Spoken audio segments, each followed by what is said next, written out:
Hi, welcome back to Dow Twang on Patreon. I forget to say that. I'm Dave. Uh, Going to have some fun with this A minor pentatonic, right? It's another 1/4, but this time I was going to just comp a chord, and do this demonstration of this note sequence and stuff, and um, uh, you know, get you into this. And about 2.5 hours after playing that comping that one chord, I've got a bass, I got two guitar tracks, a synth line, a string section, you know, bonga, a congo percussion section in there. And I don't know, it's just sometimes that happens. I just get carried away and just have fun with it, So hopefully you like the groove on that. But it's just one chord, so you can just kind of get warmed up with A minor pentatonic, whatever you want to do. Everything I played in that intro was A minor pentatonic.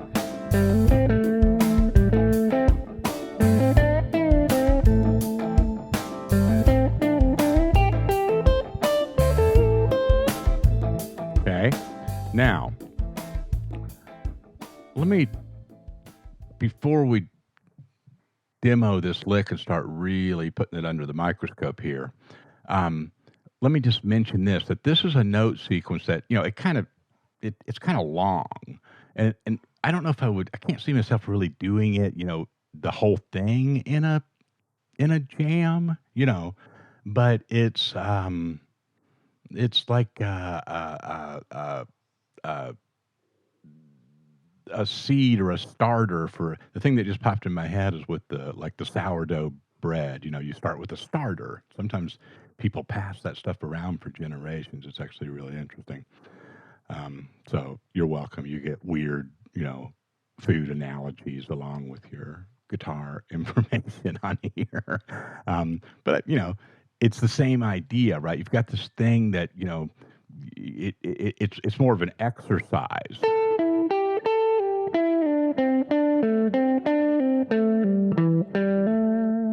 But it's really just to jumpstart you and take little pieces of that and use kind of the physical motion and the cadence of it to blend in with your other pentatonic improvisation and diatonic as well.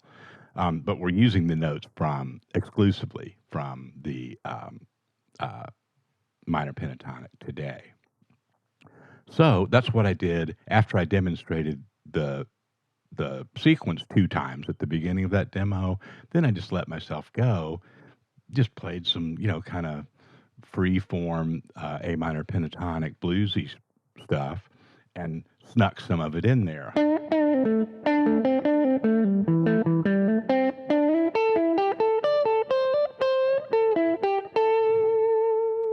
Okay, and the it that we're talking about here is this dipping down to skipping over a note in the pentatonic sequence and then coming back up.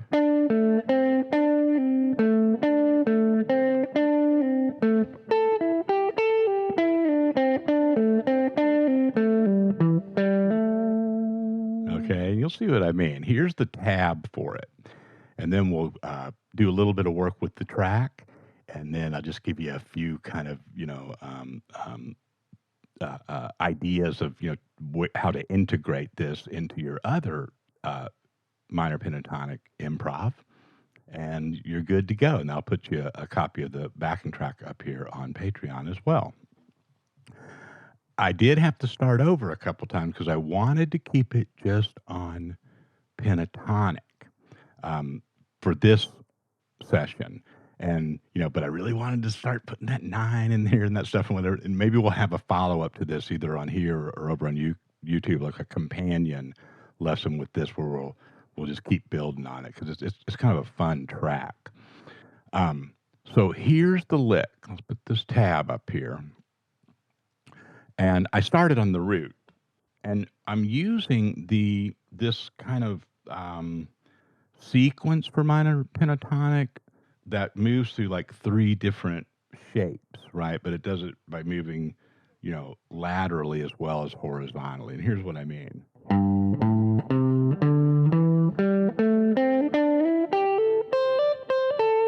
So if I just go from root to root, I'll get that. Right? That's the anchor, right? If you kind of get lost or you're not used to that pattern that I just played that goes through the 3, different portions of the 3 different shapes, then, you go back to what you know for sure, which is.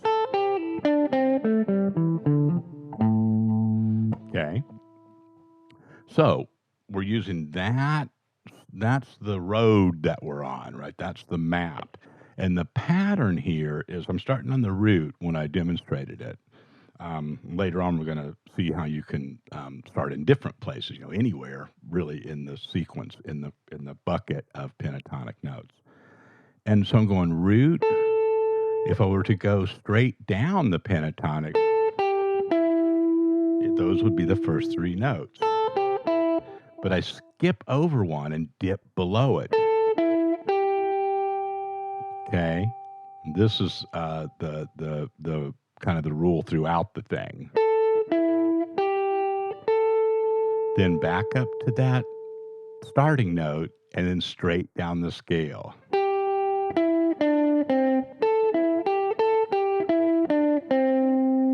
Right, 4 steps. So you'll get used to it.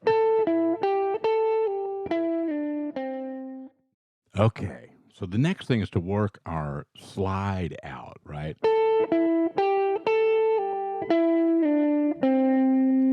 Now, I think I did it both ways, or with the fingering option in the demo. I think I did it once each time with the different fingers. So the first option would be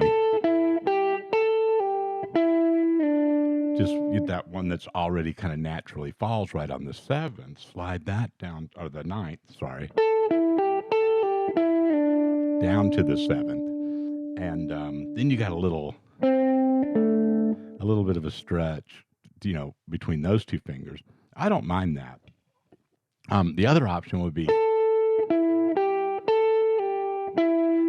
cross it over there and slide it down. Either way, you want to end up in that familiar rectangle of that shape 1, right? Okay.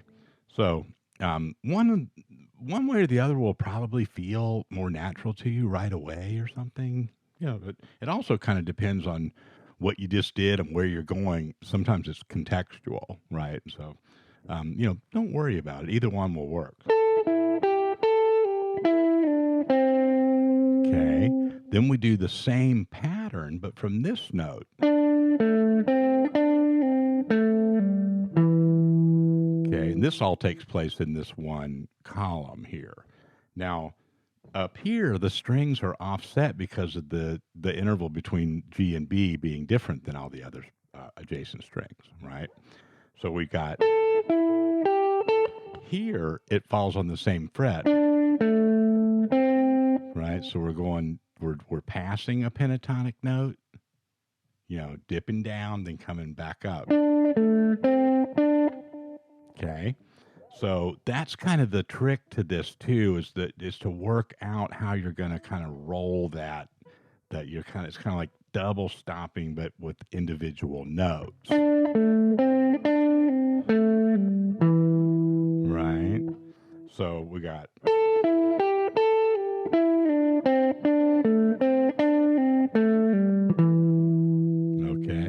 Now, this is a good place to go ahead and turn the track on for a second and see what one of the real payoffs of this is like I said, we don't really want to go all up and down the whole thing beyond just kind of the exercise part of it, right? When we're really jamming, you can pause, you can stop and kind of hover over any part of that and make nice repetitive licks out of it. Something like this.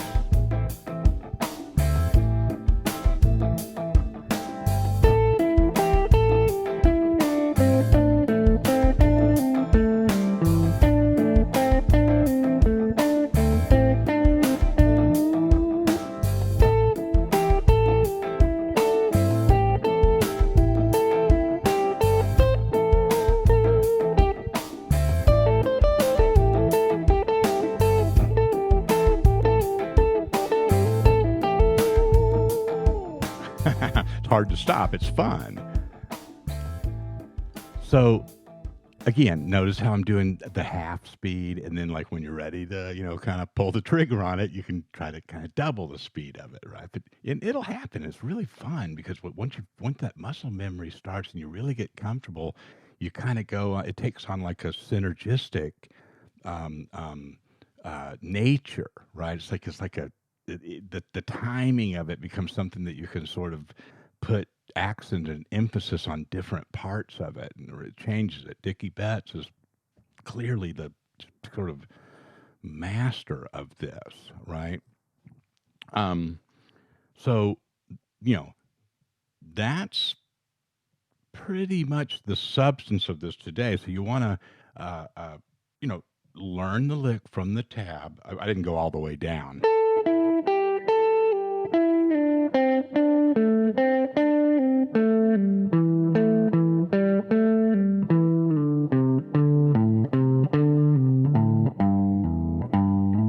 And I just made that dip down like that with that pull off, to the open string or whatever. Again, probably not something that you're going to, end up doing a whole lot, but just to kind of, you know, complete the exercise. Now, I just want to talk briefly about starting it in different places. There's a couple places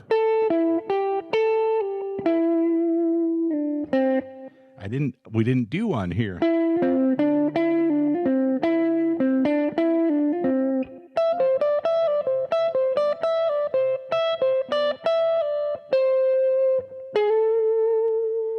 Okay, but those are pentatonic notes, right? So this will work anywhere.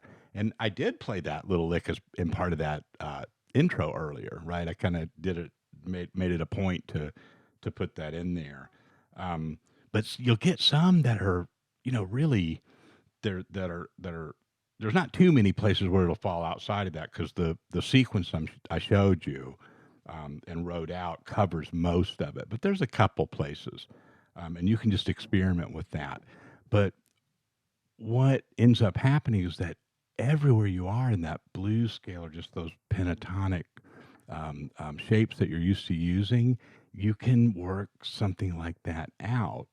And I love to get it going in just a repetitive way. It's just you get little bursts of it. And then when you come out of there, I like to go back to kind of a more legato, or more kind of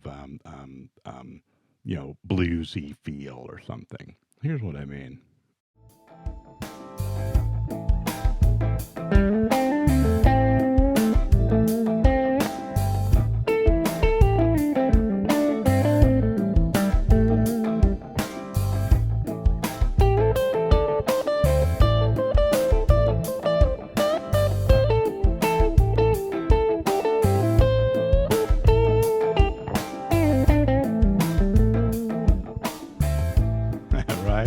This is so much fun.